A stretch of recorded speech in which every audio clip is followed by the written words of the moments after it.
now in Puka Nacua, the way he burst onto the scene, I guess that's what'll make you do it. That'll do it. And what did we hear driving home? They were looking for a little bit more speed in the slot, right? That's right. Yeah, I was in the car with the right here. Lou's the chaperoning me back to the car. We're having a conversation, going over some personnel. Lou's listening in, and we were told that they were looking for a little bit more speed at that slot. The Rams. Gotcha. Rams. Yeah, man. Devontae Adams provides that. You have some news too, Adam. It's official, 4 o'clock, and this is what this is going to be about in the next 39 minutes. Teams making certain moves official. The Jets will officially move on from Aaron Rodgers at 4 o'clock today, to the surprise of nobody, but it will become official. They will take on $49 million in dead cap money by releasing him today. He'll be designated as a post-June 1 cut, meaning they'll carry $21 million cap hit until June 1st when it drops to $14 million. But they then will absorb a $35 million dead cap hit next year. Oof. So Aaron Rodgers is gone, but there are ramifications, and he then officially will be a free agent, free to sign wherever he wants, whenever he makes that decision. Dan loves dead cap. I just see your face on that. I mean, did this have anything to do with us still not knowing and not being officially released till 4 o'clock? Is that part yeah, of like the is he waiting on that? Is that part of the reason why, to your knowledge? Do you no, it's not, because he had been given permission to talk to other teams. Right. So what we're waiting on is for Aaron Rodgers to process all the information, figure out what he wants to do, and then make a decision about where he would like to play in 2025. Again, I think people believe it'll be Pittsburgh, but again, we don't know from him. Just remind people the timeline here. I realize you don't know exactly, but I was told yesterday, we said NFL Live yesterday, it could, quote unquote, take some time. Whatever that means. Yeah. I don't know what takes some time. Some time could be a day, could be a week, could be a month. But I was told yesterday it'll take some time. Okay, some time. So I like that one. Frustrating. Let's put that on the bottom line. Take some time. Because whenever he decides, it'll be right. Yes. He took a little time. That's right. It was actually. Do you know if he has notified the teams that are interested in him that, yes, I'm playing football in 2025 officially? No, I don't believe he's done that. Yeah. He said he intended to, right? He's alluded to intending to play, but it's a good question. I don't think, let me put it another way. I don't think they've been given any indication that he's not playing. Okay. That's a better way of saying it. He's not retiring.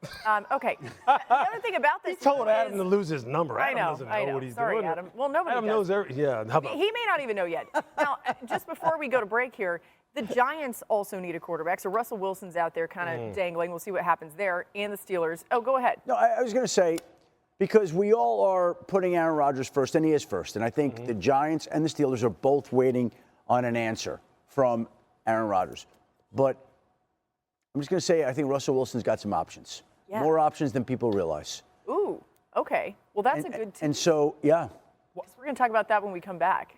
We're going to go to break. Minnesota should be an option for Russell Wilson.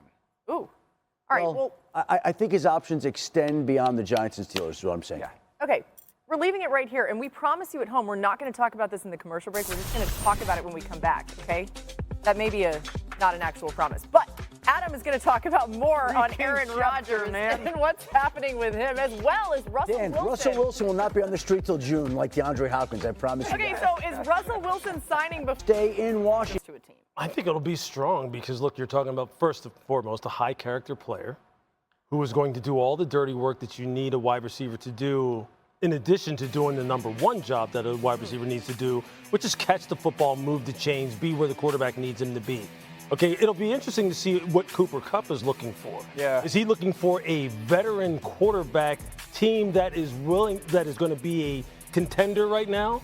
Does he want to play with an upstart hotshot quarterback that he feels as though he could help develop and bring along and help build something? You know, because that's two different profiles, right? Because to me, what I'm pointing to is if you're New England, how can you not be absolutely just pressing this guy 24/7 to try and get him to work with Drake May? I think it would be perfect. But does Cooper want to go to New England? Does he want to come to the East Coast? Does he want to play in that kind of weather? Does he want to stay out there, you know? So then, again, I mean, maybe he just jumps locker rooms and he just goes over to the Chargers and says, hey, Justin Herbert, I'm here for you, man. I mean, I think that would be a good move, too. Yeah. So, yeah, his services, if I'm a general manager and I'm a wide receiver needy team, I'm all over this as soon as 4 o'clock comes around. He's only played with Matthew Stafford. So there's a standard of quarterback play that he's certainly accustomed to as well. I'd have to imagine that factors in. If I were the Chicago Bears, I would do everything I could to not get off the phone with Cooper Kupp. No quarterback in the NFL QBR-wise last year was worse than Caleb Williams. You talk about the meaningful element of the third down play by the wide receiver. If I was Chicago, I would want him. Number two, if I was Seattle, after signing Sam Darnold, I would want him. I only have Jackson Smith and Jigba. Now, the downside is they're kind of similar player-wise, kind of similar body structure. I totally agree with New England and the Chargers as well. I'd also throw this, Tennessee and Pittsburgh. Pittsburgh, maybe because you're going to be so good on the outside, the space that's open in the middle of the field, specifically if you're getting a player like Aaron Rodgers, and then Tennessee. That would be really a great receiver. DK Metcalf, George Pickens, and Cooper Kupp. I mean, if you're trying to maybe lure, Cooper could just keep him like. if you're trying to lure Aaron Rodgers even more so, another wide receiver addition could be meaningful. There's going to be a lot of teams that want Cooper Kupp on their roster. And he's going to be another guy that you just got to manage early on throughout that season to make sure he's at his healthiest and physically at his best in the back end. I think we're going to see some of the other wide receivers that are still available on the board. As you can see, our countdown to the official start of free agency. You can see right there, Stephon Diggs is an interesting one, right? Because we still don't know exactly how healthy he is. Amari Cooper, Keenan Allen, Tyler Lockett. I think we all agree that what you see from Cooper Kupp, he's the top of that list, right, Dan? But there are some fits there that make a lot of sense. Well, Lockett, we've talked about. I think Tyler Lockett should have be a receiver that has a good market. The Amari Cooper one for me, Lewis, is interesting because I think we all thought more production last year when he got traded to Buffalo. But that was a little bit of the product of the reality offensively. The offensive line was so good. They ran the ball so well. It was a ball distribution offense rather than a singular focused wide receiver offense. I wonder if teams still think that he's got a little bit more production in the tank than kind of what we saw numbers-wise last year. I think, look, between Amari and Lockett, I mean, those are the guys who have the most juice. I mean, and really when you're looking at all these guys,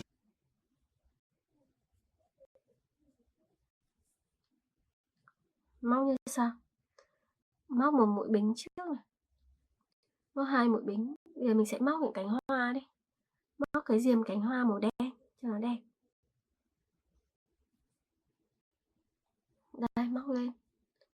Mọi người sẽ móc cho mình 3 lần len lên nhé, để tạo cánh hoa nhé. Đấy, sẽ được 3 lần len lên như thế này. Bây giờ mình sẽ móc mình tạo cánh hoa. Mọi người có thể là móc 2 lần cũng được nhé, 2 lần hoặc 3 lần thì mình thấy cái cánh hoa nó đẹp nhất. Đấy, móc vào đây này.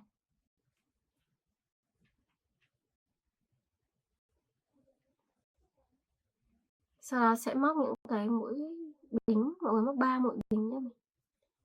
Móc xuống